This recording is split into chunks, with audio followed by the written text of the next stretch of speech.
Good afternoon, children. Good afternoon, ma'am.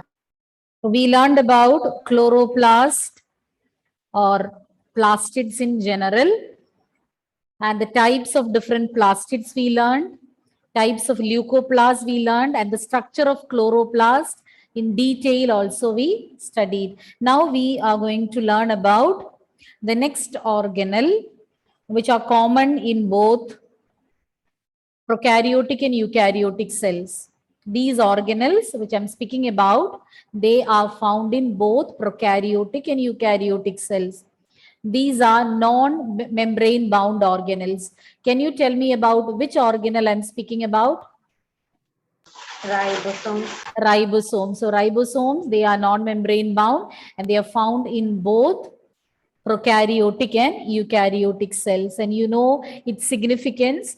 Ribosomes can be seen freely scattered in the cytoplasm, and in eukaryotic cells you can find them being attached to endoplasmic reticulum or present inside plastids, mitochondria, etc. And let us learn more about ribosomes.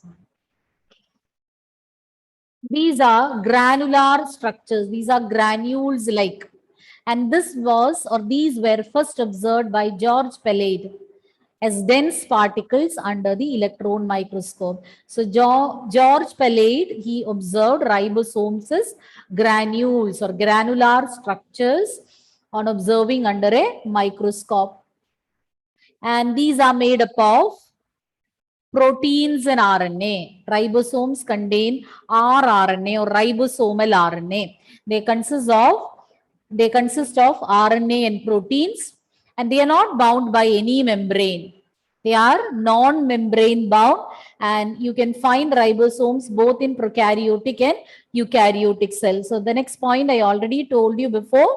In prokaryotic cells, you can find 70 as ribosomes, whereas in eukaryotic cells, it is 80 S.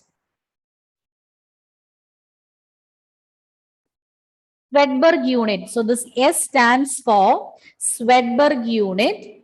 That indicates a sedimentation coefficient. It's a measure of its density and size. So depending upon the density and size, the coefficient, the sedimentation coefficient is indicated by the unit S. So here you can see prokaryotic and eukaryotic ribosomes. Prokaryotic ribosomes are 70 S, or the Swedberg unit is 70 S in them, whereas in eukaryotic 80 S. 70 S consists of two subunits, a larger subunit of 50 S, smaller subunit of 30 S. But combined, they sediment at 70 S. Similarly, in eukaryotic ribosome, larger one is 60 S, smaller is 40 S, and together they constitute 80 S. Individually, their sedimentation coefficients are different, and when combined as a single unit, the sedimentation coefficient will be different from what they had when they were existing as independent units. So the sedimentation coefficient will change when they are remaining as separate units and when they combine together. So prokaryotic cells have 70 as ribosomes, eukaryotic ribosomes 80 as ribosomes, and S stands for sedimentation coefficient. So it's a measure of the density and size. So depending upon the density and size, they get sedimented, and the sedimentation coefficient is denoted by the alphabet S. S stands for Swedberg unit. And these are made up of RNA and proteins. They do not have any membrane covering. You can find them both in prokaryotic and eukaryotic cells.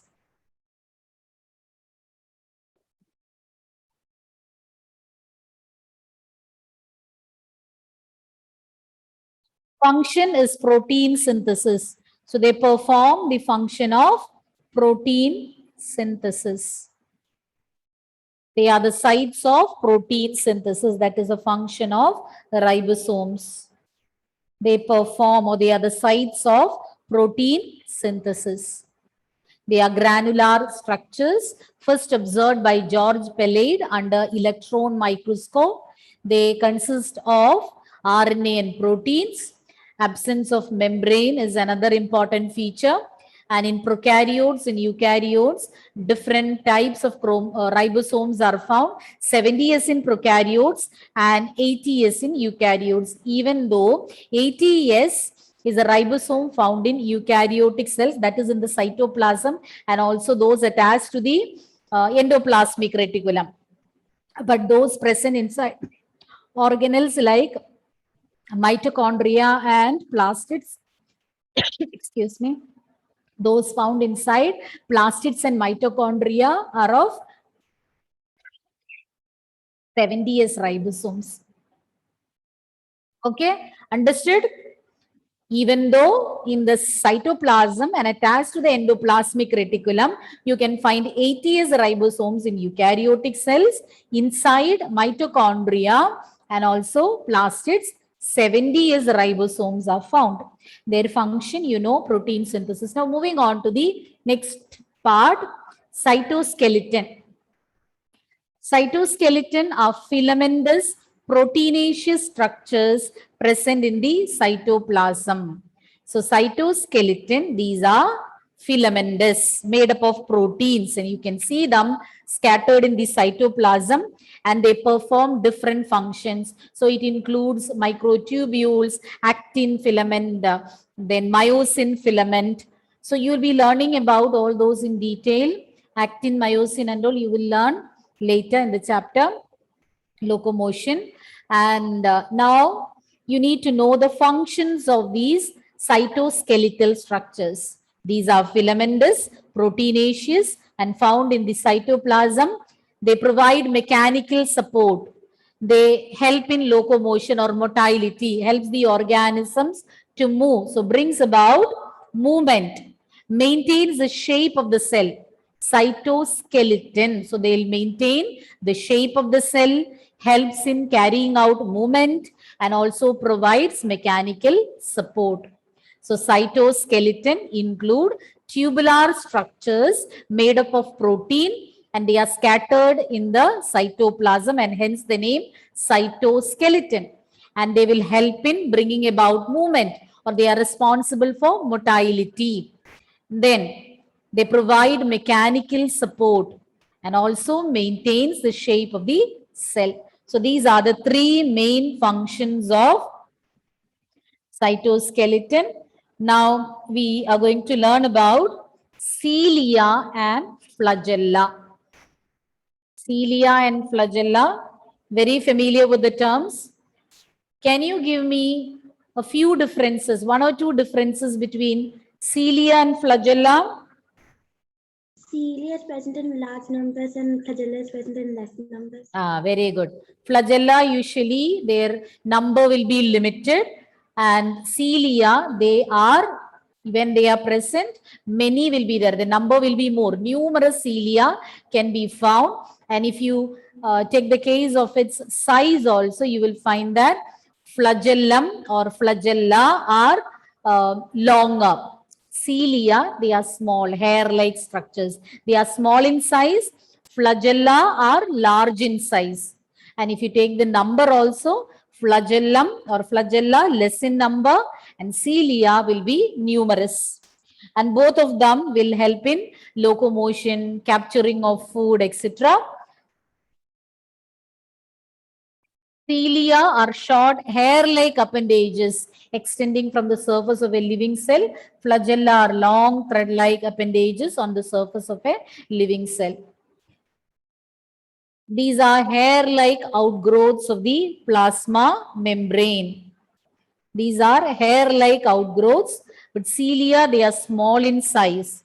They are smaller structures and they work like the oars of a boat.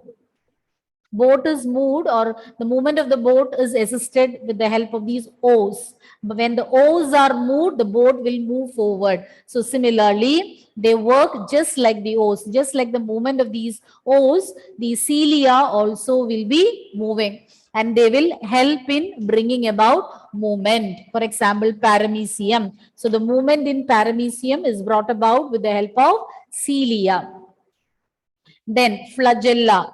Flagella When compared to cilia, they are longer, but the number will be less. So in terms of size, flagella is longer, or flagellum is longer, or and cilia in terms of number, cilia are more in number, flagella less in number.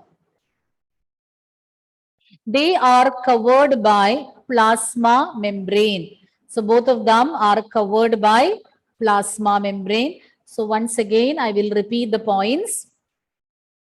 These are hair-like outgrowths. Even though they differ in their size, they are hair-like outgrowths arising from the plasma membrane, arising from the external surface of the body. And if you compare cilia and flagella, cilia will be small in size but more in number, and they will act like the O's. O's, hope you know. O's in Malayalam we say pangayam.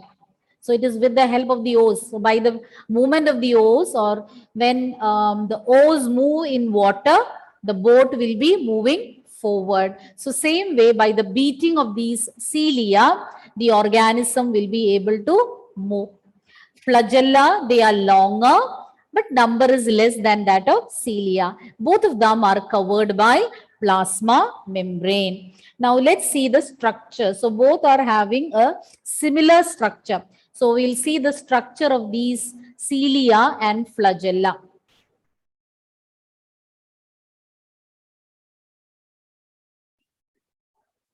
Continue. Axoneme. So both of them, they are having a structure known as axoneme. Axoneme is the core where microtubules are present. These are made up of microtubules, cilia and flagella. This is the cross section. What you're seeing is a cross section. And axoneme, what you see in the figure is axoneme. So when you take a cross section of cilia or flagella, axoneme can be seen like this. It's a core which is made up of microtubules which are running parallel to the longitudinal axis, or which are running parallel to the long axis. And here in the axoneme, you can find the structure is very important. You can be asked to draw and explain. And 9 pairs of doublets. We call this arrangement as 9 plus 2 array. Array means arrangement. So 9 plus 2, 9 pairs of doublets. So you can see microtubules, 2 each. 1, 2, 3, 4, 5, 6, 7, 8, 9. And here 1 and 2. So 9 plus 2, 9 pairs of doublets.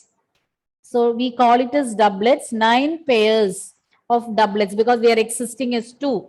So 2 of them together. So like that you can see 9 pairs of doublets, and these are radially arranged. The radial arrangement, you know what is meant by arranging it radially. So it looks like a circle, and these are radially arranged. And these microtubules are known as peripheral microtubules because they are arranged on the periphery or on the boundary or on the border. And we can see a single pair of microtubules in the center. So we have central microtubules and peripheral microtubules. So central microtubules only one pair, only 2, whereas peripheral microtubules or doublets, they are 9 pairs. So 9 pairs of peripheral microtubules and 1 pair of central microtubules, and you call this arrangement as 9 plus 2 array, 9 plus 2 arrangement. Once again, if you take cilia and flagella and take a cross section of it, not longitudinal section, you take a cross section, you can find it consists of an axoneme, the core part, the main part, you call it as axoneme, where several microtubules are arranged parallel to its long axis.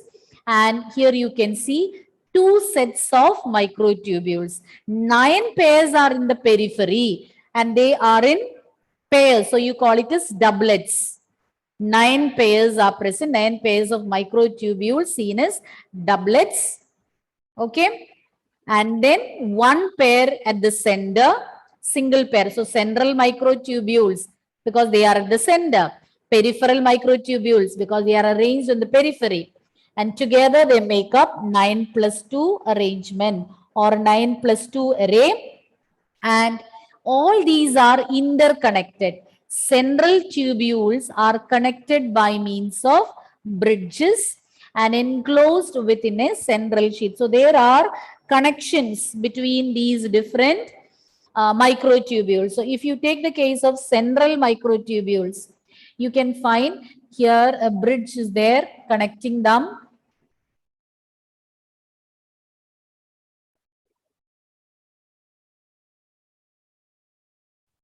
A bridge is connecting them and they are enclosed within the central sheath. The red color is marked outside the central tubules. That is the central sheath. So these two central tubules are connected to each other with the help of bridges and they are enclosed by a central sheath. Now you can see that these peripheral doublets are also connected. They are also interconnected as well as to the central sheath. And this is achieved with the help of radial spokes. So radially arrange these structures. Radial spokes. You can see, yes.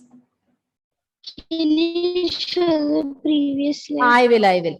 Radial spokes you can find, which are connecting the peripheral tubules to the central sheath.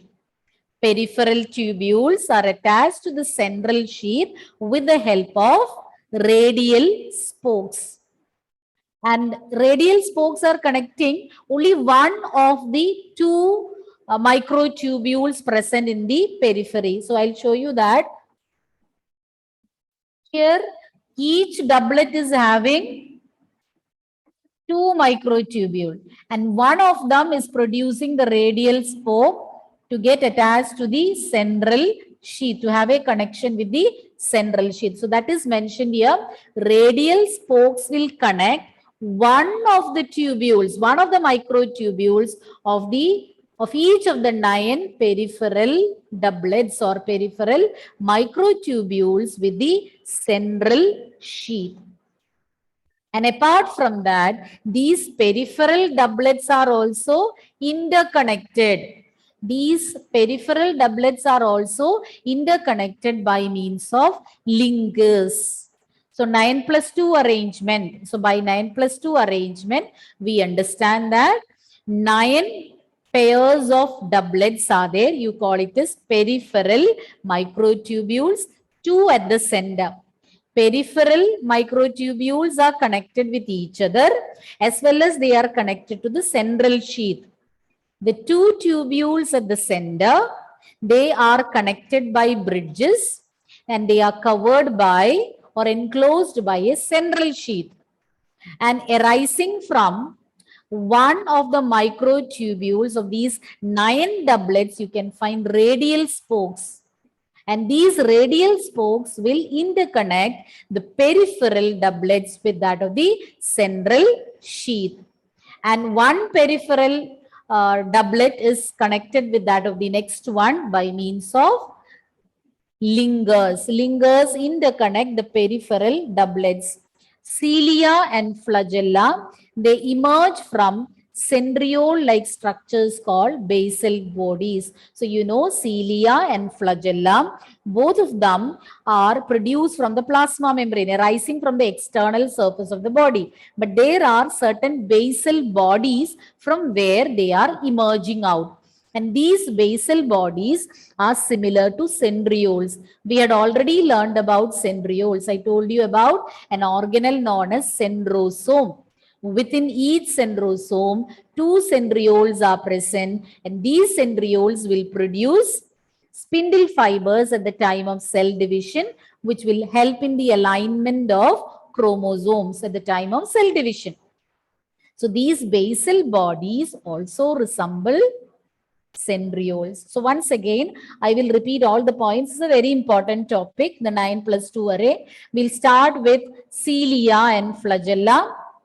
All those who have missed out the points, please do listen carefully. Cilia and flagella, both of them are hair-like outgrowths. Definitely, they differ in their number as well as size. Cilia, they are small in size. They move like the oars of a boat and help in bringing about movement. Flagella also will help in locomotion and capturing the food, just like cilia. And flagella, they are longer. Number will be fewer, lesser than that of cilia. Both of them have got a covering of plasma membrane. Then we learned about the detailed structure of both cilia and flagella. Both of them are having the same basic structure. And they have, if you take a cross section of this cilia and flagella, you can find a core at the center. This is how you see. As you can see in the picture, there is a core at the center, and you call this core as axoneme. So within the axoneme, you can see so many microtubules. These microtubules make up cilia and flagella. These are running parallel to the long axis. See, children, this is just the cross section. See, just imagine this is cilia. I'm just showing an enlarged view. So if you take a cross section, if this is cilia, if you take a section like this, that is what you are seeing over here. So these microtubules are arranged parallel to the long axis. Then, what do this axoneme consist of? The axoneme consists of several microtubules. Two types are there.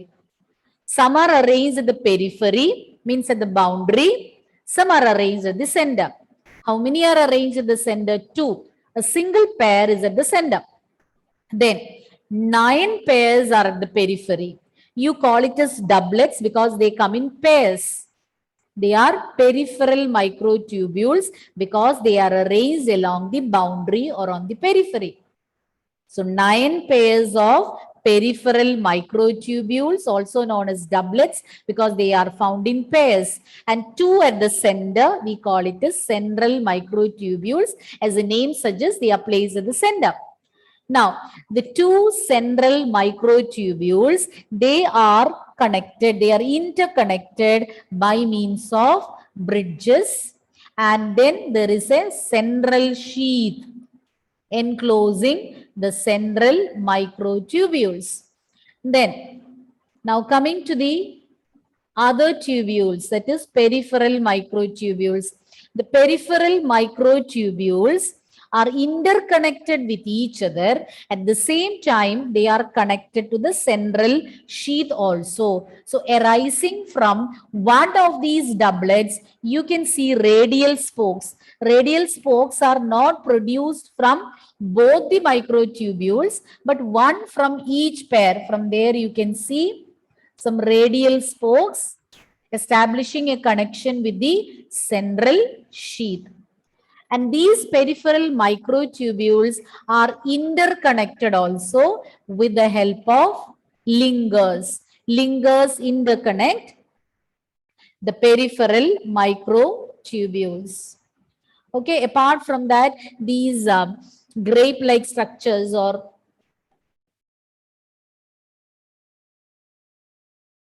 these structures,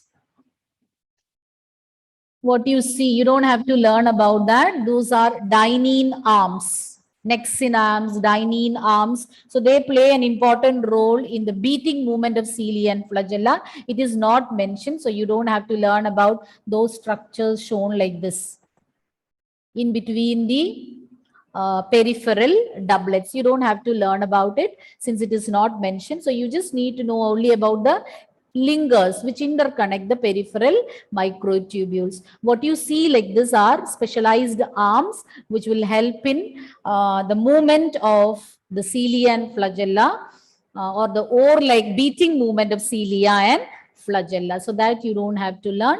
So hope you have understood 9+2 arrangement. Any explanation needed? Any slide would you like to see again? Everything is fine. Okay, now it's your turn to recapitulate the points that we discussed. We started with the ribosomes. So tell me about ribosomes. Elaine? Elaine?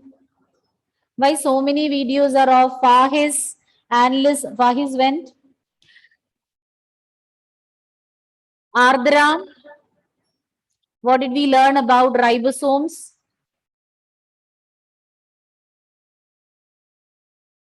Analyst? Anjana? Anjana? Abhinav? Ma'am? Yes, tell me what did we learn about ribosomes?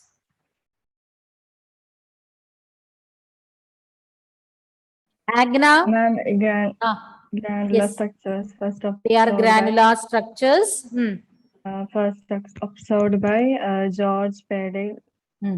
Pellady as different particles under an electron microscope. Okay. Next point. Tushar, next point about ribosomes. They are composed of RNA and proteins. Good. They are made up of RNA and proteins. Then Samia, next point.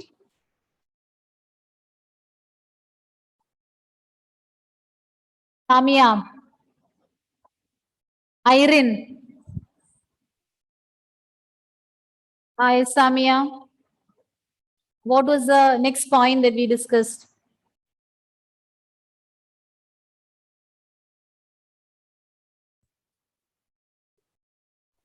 Emmeline?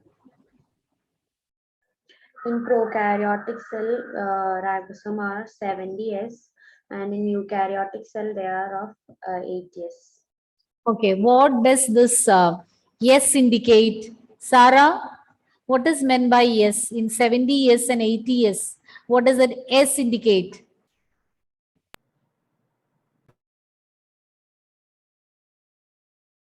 Unmute. Sedimentation coefficient.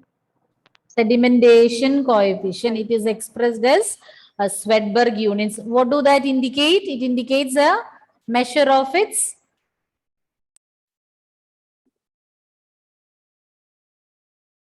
it sediments on the basis of what? On the basis of which all characters? Malavika, Prebil? Ma'am, on the density and size. Density and size. And you know that its function is protein synthesis. And then we learned about cytoskeleton. What are the three functions of cytoskeleton? Jyoti, three functions of cytoskeleton. It helps in movement, maintenance of the shape of the cell, and it gives mechanical support. Okay. Then about cilia and flagella. How do they differ? Mehrin, how do cilia and flagella differ? Cilia is small in size and present in large numbers.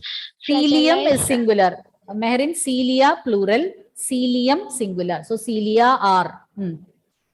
Cilia are present in large numbers and are small in size, and flagella are large in size and present in small numbers. Okay. And what is meant by axoneme, Alentina? What is axoneme? It is a core containing number of microtubules Tubules. that parallel along the Running parallel to the long axis. And what are the two types of microtubules present? Devi? Two types of microtubules. Main, like don't go into details, just tell me the names. In terms of its position. and the single pair. How do you categorize it based on its position, where they are present? Microtubules and central microtubules. Central microtubules, I agreed. What do you call the other group? One is at the center, others are at the periphery. Then we can say peripheral microtubules and central microtubules. And then what else we learned about these microtubules? Nimita? Microtubules. Tell me first about central microtubules. How many are they? A single one pair. Then what else we learned? Central microtubules are like connected with connected by a bridge Bridges. and are placed within the central sheath. Sheath. Okay. Now peripheral microtubules, Anishwara. Ma'am, they are arranged in the as 9 pairs in the peripheral part, Hmm. and they are connected to each other by L.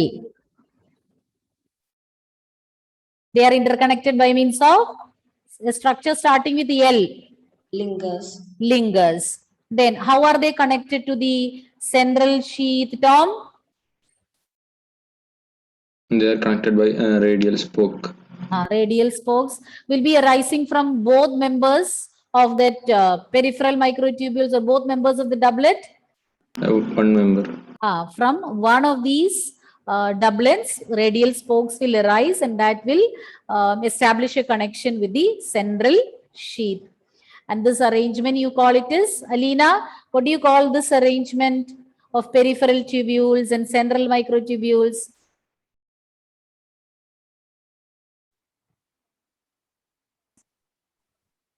I told this is very important. This topic is very important.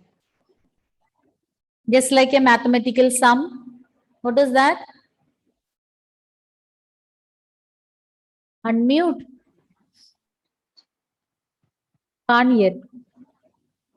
Can anybody say? Anyone?